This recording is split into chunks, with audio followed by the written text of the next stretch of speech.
So 5.3 exercise question number 11, sum of first n terms of A P, वो इन्होंने दिया हुआ है इस इक्वेशन के थ्रू।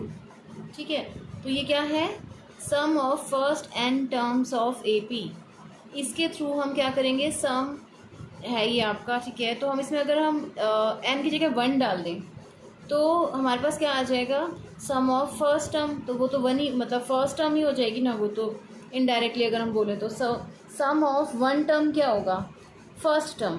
तो इसलिए अगर इसमें 1 डालेंगे ना एन की जगह तो हमारे पास ए आ जाएगा। ठीक है, तो हम इसमें डाल देंगे n1 n1, तो आ जाएगा 4 - 1 = 3, तो ये a1 आ गया।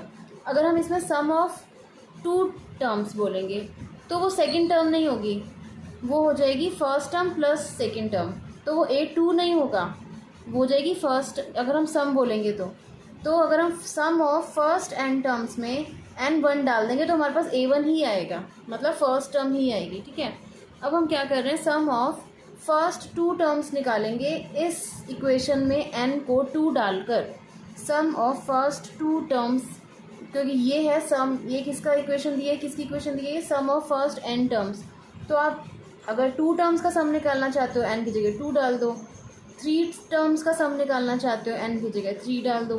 ठीक है, तो हम अभी निकालेंगे सम ऑफ फर्स्ट 2 टर्म्स। ठीक है, तो n की जगह निकाल रख देंगे हम क्या, 2, तो ये आ जाएगा हमारा यहाँ पे 4 × 2 माइनस, यहाँ पे रख देंगे 2, 2 स्क्वेयर हो जाएगा, 4 × 2 - 4।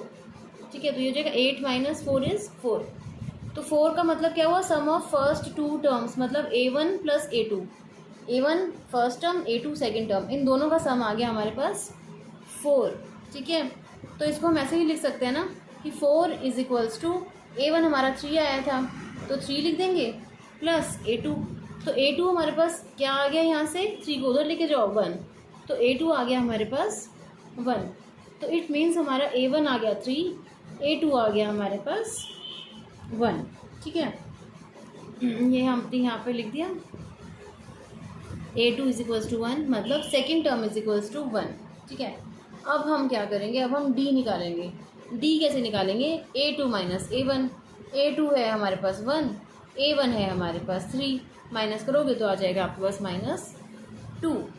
अब क्वेश्चन क्या था, क्वेश्चन है हमारा थर्ड टर्म निकालनी है, थर्ड टर्म निकालनी है, टर्म, सम नहीं निकालना है, टर्म निकालनी है, 10th टर्म निकालनी है, nth टर्म निकालनी है। तो थर्ड टर्म निकालने का फॉर्मूला क्या होता है, a + n - 1 × d। a हमारे पास आ ही गया था, यहाँ से क्या आ गया था हमारे पास, यहाँ पर 3, n थर्ड टर्म निकाल रहे हैं तो n हो गया 3, 3 - 1 मतलब 2, d हमारे पास यहाँ पे -2 आ गया, इसको आप सॉल्व करोगे तो आपका आएगा -1। 10th टर्म कितनी होगी, a + 10 - 1 × d, इसको सॉल्व करोगे 6 - 16 आना चाहिए। nth टर्म मतलब an, तो फॉर्मूला लगा दो, a + n - 1 × d, तो a आ गया हमारा 3, n है हमारा n ही रहेगा क्योंकि nth टर्म पूछी है, -1, d की जगह लिख दोगे -2, इसको सॉल्व करोगे तो आपका आ जाएगा 5 - 2n।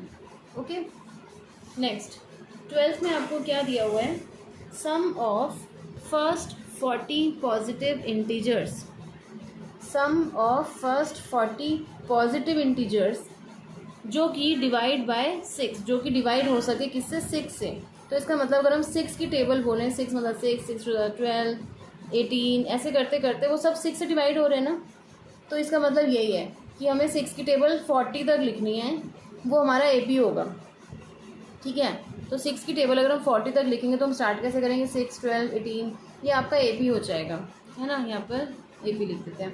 तो ये हो गया आपका AP, इसमें से A क्या आ गया आपका, 6 आ गया, D क्या आ गया, 6 आ गया, क्योंकि 12 - 6 = 6, है ना, और n हमें दिया हुआ है फर्स्ट 40 पॉजिटिव इंटीजर्स, मतलब n कितना दिया है, 40, तो हमें क्या निकालना है, sum of first 40 positive integers. अब देखो हमें 40 इंटीजर्स का सम निकालना है, हमें 40 भी दे रखा है, डिवाइड बाय ये भी बोला है कि वो 6 से डिवाइड हो जाएगा। अगर ये समय बोल ही दिया है कि वो 6 से डिवाइड होने वाला टर्म है, तो अगर हम 6 की टेबल को इस तरह से 40 तक लिखेंगे तो जो 40 वाली टर्म होगी वो क्या होगी, जैसे कि मैं बोलूँ कि मैं आपको एग्जांपल देती हूँ, मैं पूछूँ यहाँ पे 40 की जगह मैं 10 लिख दूँ, 10 जो कि डिवाइड हो सके 6 से, 10th टर्म जो कि डिवाइड हो सके 6 से। तो 6 की टेबल में 10 पर क्या आता है, 10 टर्म पर 60 आता है, क्योंकि हमने क्या किया, 10 को 6 से मल्टीप्लाई कर दिया। अब मैंने बोला क्वेश्चन में है 40 पॉजिटिव इंटीजर्स जो कि डिवाइड हो सके 6 से, तो सिंपल है, लास्ट डिजिट क्या होगी हमारी, लास्ट टर्म क्या होगी हमारी, 40 इंटू 6 दैट इज़ 240। ठीक है, तो इसमें हमारे पास ए आ गया, डी आ गया, एन आ गया, वैसे तो हमारे पास लास्ट नंबर भी आ गया। तो कोई भी फॉर्मूला यूज़ करो, ये वाला या दूसरा, आपके पास sum of first 40 positive integers आ जाएगा, जो कि आना चाहिए 4920। ठीक है, next is 13 sum of first 15 multiples of 8। Same जैसे आपने वो किया, यहाँ पर फर्स्ट 15 मल्टीपल्स ऑफ 8 मतलब 8 की टेबल कहाँ तक लिखनी है आपको, 15 तक लिखनी है, 8, 16, 24 ऐसे करते करते 15 टर्म पर आएगा आपका। 15 इंटू 8 कितना होता है, 120। तो ये आपका ए पी बन गया।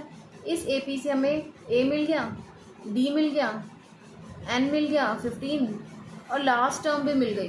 तो दोनों में से कोई भी फॉर्मूला यूज़ करो, आपके पास सम आ जाएगा फर्स्ट 15 डिजिट्स टर्म्स जो कि 8 से डिवाइड हो सके। तो अब आंसर देखना, आपका 960 आना चाहिए। Then 14 sum of odd numbers between 0 and 50। अब आप पहले तो खुद सोचो ऑड नंबर क्या होता है, 1, 3, 5 ये होता है ऑड नंबर। तो 0 से अगर हम स्टार्ट करेंगे तो फर्स्ट हमारी टर्म क्या आएगी, 0 तो आएगी नहीं, 1 आएगी, क्योंकि हमें ऑड नंबर बोला है। तो हम लिखना लगेंगे, स्टार्ट करेंगे 1, 3, 5, 7, कहाँ तक लिखना है, 50 तक लिखना है। 50 ऑड नंबर है, नहीं है, तो इसका मतलब हमें 50 से पहले वाला लेना होगा, जो ऑड नंबर होगा 50 से पहले होता है 49। तो हमारी आ गया 49। इसका मतलब 0 और 50 के बीच में कितने ऑड नंबर हुए, हमें नंबर नहीं पता कितने हुए, लेकिन हम ये बता सकते हैं कि फर्स्ट ऑड नंबर 1 है और 50 से पहले ऑड नंबर आएगा 49। तो हमारे पास ये ए पी आ गया, जिसमें हमारे पास फर्स्ट डिजिट आ गई, फर्स्ट टर्म आ गई। हम डी निकाल सकते हैं, हम लास्ट नंबर भी निकाल सकते हैं। ठीक है, ये सब आ गया हमारे पास। अब आप ये मान के चलो 0 से लेकर 50 तक कितने डिजिट्स हैं हमारे पास, 50। तो 50 में हमारे पास इवन नंबर कितने होंगे, 25, और ऑड नंबर कितने होंगे, 25। वैसे तो थोड़ा कॉमन सेंस हम लगा सकते हैं इसमें कि अगर हम 0 से 50 तक ऑल्टरनेट होता है ना, 1 ऑड है, 2 इवन है, 3 ऑड है, 4 इवन है, इट मीन्स आधे आधे हैं ना हमारे पास 0 से 50 तक। तो 0 से 50 तक ऑड भी हैं 50, इवन भी है, सॉरी इवन भी है 25, ऑड भी है 25। तो हम क्या करेंगे, हम यहाँ पे ये करेंगे कि हम यहाँ पे n क्या लेंगे, कितने होंगे इसके बीच में, और 25। ठीक है, तो हमने n लिख दिया 25। अब कोई भी फॉर्मूला यूज़ करो सम का और निकाल दो, आपका आंसर आ जाएगा। अपना आंसर आप चेक करना, 625 आना चाहिए। ठीक है, नेक्स्ट है 15 में क्या बोला है, कॉन्ट्रैक्टर पेनल्टी लगाएगा कितनी, 50-50 लगाता जाएगा। फर्स्ट अगर पेनल्टी लगाएगा कॉन्ट्रैक्टर तो वो 200 रुपीज़ लगाएगा, और फिर दोबारा लेट होता है तो उसकी 50 रुपीज़ ऐड कर देगा। फिर नेक्स्ट डे पेनल्टी लगाएगा, फिर 50 ऐड कर देगा। ऐसे करते करते वो क्या करेगा, 50-50 पेनल्टी लगाता जाएगा। तो जो ए पी होगा वो क्या होगा, फर्स्ट पेनल्टी 200, फिर 50 ऐड कर दिया 250, फिर 300, ऐसे करते करते आपकी ये हो जाएगा। तो क्वेश्चन क्या है, 30 डेज़ में कितनी पेनल्टी लगेगी। 30 डेज़ मतलब एन आ गया आपके पास 30, ए आ गया आपके पास 200, डी आ गया आपके पास 50। इन सब को यूज़ करके हम सम ऑफ पेनल्टी इन 30 डेज़ निकालेंगे। फॉर्मूले को यूज़ करेंगे, इन सब की वैल्यू डालेंगे और आप अपना आंसर इसमें चेक करेंगे और आप मुझे करके भी दिखाओगे।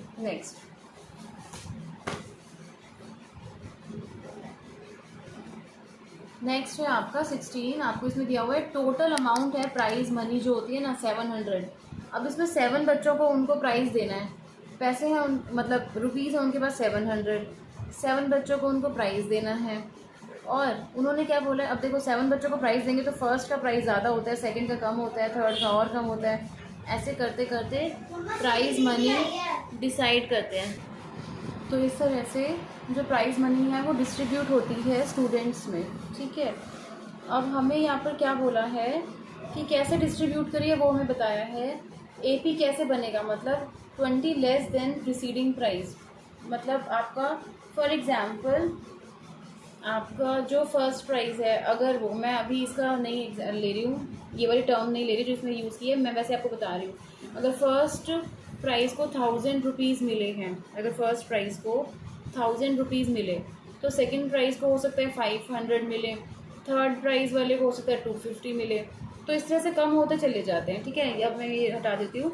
अब हम क्वेश्चन पे आ जाते हैं। तो क्वेश्चन में क्या बोला है कि उन्होंने बोला है 20 लेस देन प्रीसीडिंग प्राइस, मतलब अगर फर्स्ट का प्राइस जो मनी है वो x है तो नेक्स्ट वाले की जो प्राइस मनी होगी वो कितनी होगी, x माइनस 20।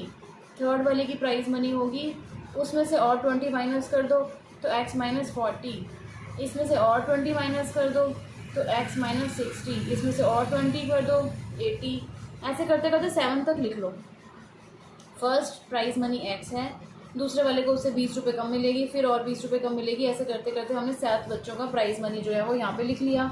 और बोला है इन्होंने कि अगर हम सब प्राइस मनी को टोटल करते हैं तो हमारे पास कितना आना चाहिए, 700, क्योंकि हमारे पास 700 रुपीज़ है और हमें तो 700 रुपीज़ को डिवाइड करना है 7 बच्चों में। ठीक है, इक्वली डिवाइड नहीं करना, इस तरह से करना है। ठीक है, अब हमें क्या पता चल गया कि इन सब का जो सम है वो 700 है, तो हम क्या करेंगे, इन सब का सम कर देंगे। तो x को सम करो, पहले कितने आ जाएंगे, 1 2 3 4 7, 7x माइनस इन सब का सम करोगे तो आपके पास आएगा 420। तो आपके पास ये इक्वेशन आ गई, 7x minus 420 is equals to, इन सब का सम आपको दिया हुआ है 700, तो ये आ गया 700। तो 7x इज इक्वल्स टू, इसको उधर ले जाओ, 1120 आ जाएगा, x की वैल्यू आ जाएगी आपकी 160। इसका मतलब जो फर्स्ट प्राइस मनी है वो कितनी है, 160।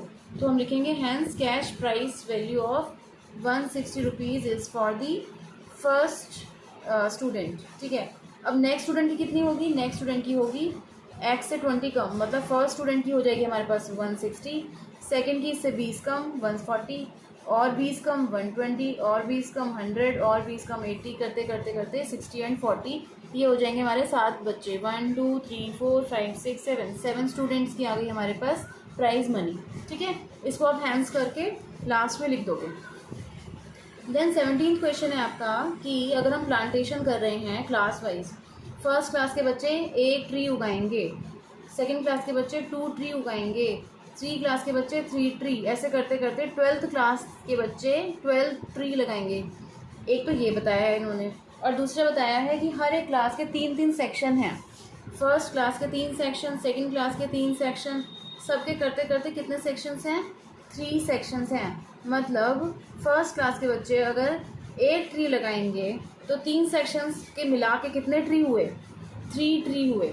सेकंड क्लास के बच्चे अगर 2 ट्री लगा रहे हैं तो 3 सेक्शंस कितने ट्री लगा देंगे, टोटल 3 × 2 6 ट्री। थर्ड क्लास के बच्चे 3 ट्री लगा रहे हैं तो 3 सेक्शंस के बच्चे ट्री लगा रहे हैं तो 3 3 3 9, ऐसे करते करते सबके लिख लेंगे हम। और 12th क्लास के बच्चे लगा रहे हैं कितने, 12 ट्रीज लगा रहे हैं, और 3 सेक्शंस हैं तो 12 12 12 कितने हो गए, 36 ट्रीज लगा रहे हैं वो। ठीक है, तो टोटल ट्री प्लांटेशन हमने इस तरह से लिख देंगे। फिर उसके बाद हमसे क्या पूछा है, हमसे पूछा है टोटल ट्री कितने लगाए। अब कैसे निकालेंगे, ए आ गया हमारे पास 3, डी आ गया हमारे पास, माइनस करो 3 तो डी भी 3 आ गया, एन कितने आ गया, मतलब टोटल नंबर कितने हैं हमारे पास, टोटल नंबर कितने हैं हमारे पास 12th क्लास तक लगा रहे हैं ना, फर्स्ट टू 12, तो एन 12 हो गया। लास्ट टर्म मतलब 12th के बच्चे कितने ट्री लगा रहे हैं, 36, तो एल हो गया 36। ये हो गया नंबर कि कितनी क्लास के बच्चे, और ये हो गए ट्रीज़। हम फिर फार्मूले में लगा देंगे इसको, यहाँ पर S12 कितना होगा, n/2 12/2, A होगा 3, L होगा 36, फार्मूले में अप्लाई कर दो, सम आ जाएगा आपका 234। इसका मतलब फर्स्ट से लेकर 12th क्लास तक के बच्चे टोटल ट्रीज लगा रहे हैं 234। ओके,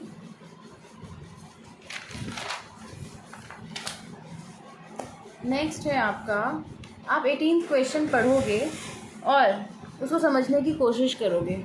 मैं आपको यहाँ पर एक सिंप्लीफाई तरीका बता रही हूँ जिससे कि आपको क्वेश्चन समझ में आ जाए। ठीक है, अभी मैं फ़िलहाल क्वेश्चन को नहीं पढ़ रही हूँ, मैं आपको उसका एक क्वेश्चन आप पढ़ोगे, मैं आपको सिर्फ उसका बता रही हूँ कि किस तरह से समझना है। अगर हम कोई भी स्पाइरल बनाते हैं तो कैसे बनाते हैं, ऐसे बनाते हैं, और अगर मैं उसको सेमी सर्कल ले लूँ तो मैं उसका क्या लूँगी, हाफ पार्ट ले लूँगी। इतना आप छुपा दो, अब ऊपर हाफ पार्ट ले लो।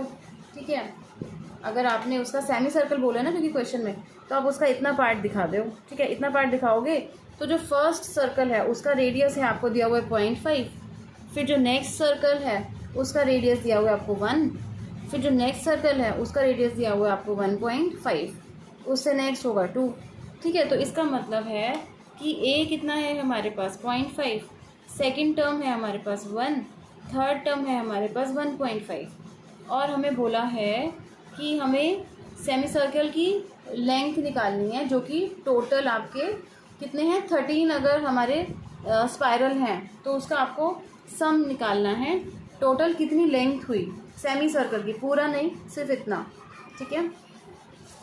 अब जो सर्कमफ्रेंस होता है वो क्या होता है 2 पाई आर होता है, और सेमी सर्कल का सर्कमफ्रेंस होगा पाई आर, ठीक है। तो अब क्या करेंगे हम, इसका मतलब जो फर्स्ट यहाँ पर सर्कल बना उसका रेडियस है 0.5, तो उसकी लेंथ कितनी हुई स्पाइरल की, फर्स्ट सर्कल की कितनी हुई पाई आर, क्योंकि 2 पाई आर तो पूरे का होता है, तो पाई आर हुई, ठीक है। तो पाई आर इज इक्वल्स टू कितना होगा पाई इंटू आर, आर आपको दिया हुआ है 0.5, तो फर्स्ट सेमी सर्कल की आपकी लेंथ हुई pi into 2.5, second semi circle की लेंथ होगी pi into 1, third semi circle की आपकी लेंथ होगी पाई इंटू 1.5, ठीक है। ये आ गया आपका first second third term.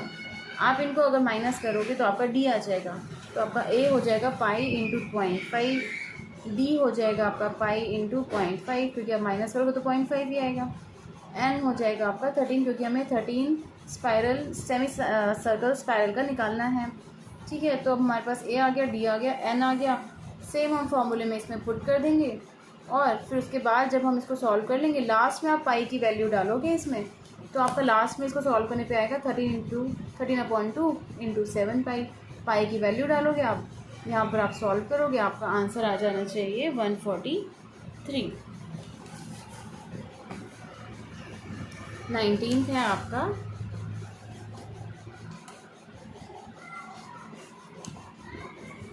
19th में आपको इस तरह से दिया हुआ है कि आपके यहाँ पर जो लॉग्स हैं वो किस तरह से रखे हुए हैं, इस तरह से रखे हुए हैं कि लॉग्स जो आपके लकड़ी के होते हैं वो रखे हुए हैं आपके नीचे 20, उसके ऊपर रखे हैं 19, फिर उसके ऊपर रखे हैं 18, ऐसे करते करते एक एक कम करके हर एक रो में आपके रखे हुए हैं। और आपसे पूछा है कि आपके पास टोटल जो लॉग्स हैं वो हैं 200 टोटल लॉग्स, मतलब जैसे ये 20 हैं, 18, 19 है, 18 है, ऐसे करते करते आपके पास टोटल लॉग्स हैं 200। तो आपसे पूछा है हर एक रो में आप अगर एक एक कम करते जाओ तो जो टॉप लेयर बनेगी आपकी उसमें कितने लॉग्स आपके होंगे, ठीक है। तो क्वेश्चन समझ आ गया आपको, टोटल आपके पास लॉग्स हैं 200, आपसे पूछा है हर एक रो में आपके एक एक कम होते जा रहे हैं, फर्स्ट रो में 20 है, देन 19 है, फिर 18 है, तो पूछा है लास्ट रो में मतलब जो टॉप लेयर है उसमें कितने लॉग्स होंगे, अगर उन सबका सम किया जाए तो 200 होना चाहिए। तो हम कैसे निकालेंगे, इसको लेंगे हम फर्स्ट रो, फर्स्ट AP ये हो गया 2, ये हो गया 20, तो हमने लिख दिया आपका ये 20 हो गया, सेकंड है 19, थर्ड है 18, तो A कितना हो गया 20, D कितना हो गया, सेकेंड टर्म में से फर्स्ट टर्म माइनस कर दो, ये हो गया आपका -1, 19 - 20 -1, और आपको सम दिया हुआ है सबका सम, सब टर्म्स का सम दिया हुआ है आपको 200, ठीक है। तो हम फॉर्मूले में पुट करेंगे इसको n/2 2a + n - 1 into D, सम आपको दिया हुआ है 200, n आपको निकालना है 2 into 20, n - 1 into -1, 200 is equals to n/2 40 - n + 1, 400, ये n उधर ले गए तो 400 हो गया, 400 is equals to n 41 - n, 400 is equals to 41n - n square. अब यहाँ पर हम इसको इक्वेशन की फॉर्म में लिखेंगे, n स्क्वेयर को उधर ले जाएंगे, इसको भी उधर ले जाएंगे, n square - 41n + 4n is equal to 0। अब इसके बाद आप सॉल्व करोगे और देखोगे कि किसको माइनस प्लस करने के बाद आपके 400 को हम डिवाइड कर सकते हैं, फैक्टर्स बना सकते हैं। तो वो आप पहले करोगे पॉज करके वीडियो को, फिर उसके बाद आप देखोगे आपके फैक्टर्स क्या बनेंगे। तो आपके फैक्टर्स बनने चाहिए 16 या और 25, ठीक है, ये दो फैक्टर्स बनने चाहिए। अब हम चेक करेंगे कि अगर 16 हो, n 16 हो, मतलब यहाँ पर कितनी रोज़ हो आपकी 16 हो तो क्या उन सबको प्लस करने के बाद 200 आता है, और दूसरा आया है हमारे पास 25। तो हम देखेंगे कि क्या 25 रोज़ अगर होंगी तो उन सबको प्लस करने के बाद 200 आएगा। चलो वो हम चेक करेंगे अब। तो वो हम कैसे चेक करेंगे कि हमारे पास अगर हम n16 लेते हैं तो हम लेंगे a16 is equals to a plus n-1 into d. तो इससे हमारा आ जाएगा 20 माइनस 15 इज इक्वल्स टू 5। ठीक है, तो इसका मतलब हमारा 16 रो में कितनी आ गई हमारे पास लॉग्स 5। अब हम देखते हैं 25 डालकर जो हमारा दूसरा आंसर आया था। तो 25 अगर डालेंगे तो हमारा आएगा 20 प्लस n-1 इंटू डी, मतलब 25 माइनस 1 हो गया 24, डी हो गया -1। 20 माइनस 24 इज इक्वल्स टू -4। तो -4 क्या हमारी रो हो सकती है? नहीं हो, मतलब -4 हमारे लॉग्स हो सकते हैं टॉप लेयर में। लॉग्स तो 1 2 3 4 5 पॉजिटिव इंटीजर्स होंगे ना, -4 तो नहीं हो सकता। इसलिए ये आंसर आपका 25 आपका आंसर, इसमें जो फैक्टर आया वो हम नहीं लेंगे, हम क्या लेंगे 16 लेंगे। तो हमारा आंसर आएगा कि टॉप रो में कितने होंगे हमारे पास लॉग्स, 5 लॉग्स होंगे। ठीक है, नाउ इस एक्सरसाइज का लास्ट क्वेश्चन है कि हमारे पास है यहाँ पर पोटैटो। ठीक है, एक बकेट है, पोटैटो रखे हैं उसमें, और फिर हमें बोला है कि यहाँ पर हमें क्या करना है। यहाँ पर आपके पास 1 2 3 4 5 6 7 8 9 10 ऐसे आपके पॉइंट्स बना रखे हैं। पहले फर्स्ट से जाएंगे, यहाँ पे कोई खड़ा हुआ है, ठीक है, यहाँ पे वो जाएगा, पोटैटो लेगा, फिर वो वापस आएगा। तो डिस्टेंस कितना हुआ, जाना और आना। फिर सेकंड वाले पॉइंट से जाएगा, पोटैटो लेगा, फिर अपनी जगह वापस आएगा। तो जाना और आना डबल डिस्टेंस हो गया। थर्ड वाला जाएगा, पोटैटो लेगा, आएगा, तो थर्ड वाले का भी डबल डिस्टेंस हो गया, जाएगा आएगा जाएगा आएगा। ऐसे करते करते सब जाएंगे, उतना डिस्टेंस कवर करेंगे, पोटैटो लेंगे, वापस आएंगे, तो डबल डिस्टेंस आपका सबका कवर होता चला जाएगा। अब बोला क्या है, जो फर्स्ट वाला है ना पर्सन, वो है 5 मीटर के डिस्टेंस पर। उसके बाद सबका डिस्टेंस इक्वल है 3 3 3 3 3 3 3। फर्स्ट वाला है 5 के डिस्टेंस पर खड़ा है, 5 मीटर, और बाकी सब 3 मीटर 3 मीटर 3 मीटर के डिस्टेंस पर खड़े हुए हैं। तो अब आप क्या करोगे, फर्स्ट जो पोटैटो है जब वो लेगा तो उसका डिस्टेंस कितना होगा, 5 मीटर के डिस्टेंस पे खड़ा है, तो ये हो जाएगा 5 + 5, क्योंकि गया है 5 आया है 5, तो वो हो गया 10 मीटर। ठीक है, ऐसे जो सेकंड पोटैटो ले रहा है उसको कितना डिस्टेंस कवर करना पड़ेगा, 5 तो ये है ही, 3 ये है, 8 हो गया, मतलब 8 वो जाएगा 8 मीटर और 8 मीटर वो आएगा, तो कितना हो गया, 8 मीटर जाना 8 मीटर आना, हो गया आपका 16। ठीक है, तो हो गया आपका 16। थर्ड जो पोटैटो लेने जाएगा वो कितना डिस्टेंस कवर करेगा, 5 + 3 + 3, 5 + 3 + 3, उसको मल्टीप्लाई कर दो 2 से, तो जाना आना हो गया आपका 5 + 3 + 3, ये हो गया गया और फिर आया, तो वो आ गया आपका 5 + 3 + 3। तो इसको प्लस कर दो, कितना आएगा आपका 22। तो हमारे पास ए पी आ गया क्या 10 16, ए पी क्या आ गया 10 16 22। इसमें ए आ गया 10, डी कितना आया, माइनस करो 16 - 10 6, तो डी आ गया 6। एन कितना आ गया हमारे पास 10, क्योंकि हमारे पास 10 पॉइंट्स तक ये सब लगा हुआ है। सो अब हम सम निकालेंगे किसका, कि कितना डिस्टेंस कवर किया यहाँ से यहाँ तक, डबल डिस्टेंस कवर किया क्योंकि गया और आया। तो हम क्या करेंगे, सबसे पहले S10 निकालेंगे। तो S10 मतलब 10 पॉइंट तक निकालेंगे, तो n/2 2a + n-1 into D. n हो गया आपका 10, a हो गया अभी 10, n इज़ 10, d इज़ 6। ठीक है, इन सबको आप करोगे तो आपके पास आएगा 370 मीटर्स। ठीक है, so total distance travelled by the competitor is 370 metres. अब ये सारे क्वेश्चन आप खुद करोगे, मेरे को दिखाओगे, अगर कोई डाउट होगा तो पहले वीडियो को दोबारा देखोगे, उसके बाद आप मुझे बताओगे कि कहाँ पर डाउट है, उस लेवल पे मैं आपको फिर बताऊंगी कि क्या आपको समझ क्यों नहीं आया और या फिर क्या मिस्टेक थी आपकी। ठीक है, चलो ओके, बाय बाय।